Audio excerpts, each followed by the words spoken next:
Hi, Dream Center friends. Pastor Doug here. Hey, it's Labor Day weekend. I hope you guys have a great weekend. The weather looks great. You know, Labor Day is designed to celebrate the labor of Americans, the way that Americans have worked and done well to build a nation and build a good and prosperous life. But you know what? The Labor Day weekend ought to remind us that our labor has been completed by Christ. The Bible tells us that as believers, we're to learn how to rest in Him. As a matter of fact, let me read to you Hebrews chapter 4, verse 9 through 11.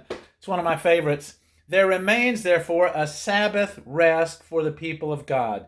The Sabbath, that was the seventh day, and God rested, and God has invited us to come to rest with Him in that Sabbath day. It goes on and says, whoever enters God's rest also rests from his own work, just as God did from His.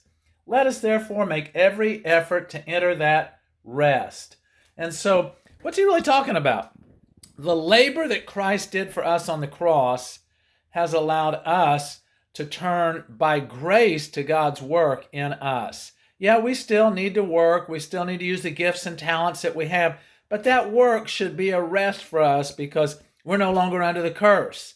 We no longer have to suffer under the pain and pressures of life.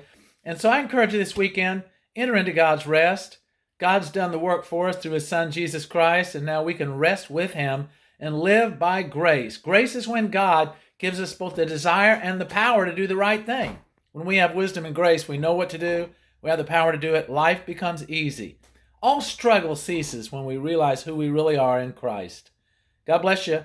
Have a great weekend. See you in church tomorrow morning, Sunday morning, 9 o'clock, drive-up service. Join us. We're going to have a great time. You can stay right in your car or you can come out and sit in one of our chairs. Love to have you. Great week. Rest in Him.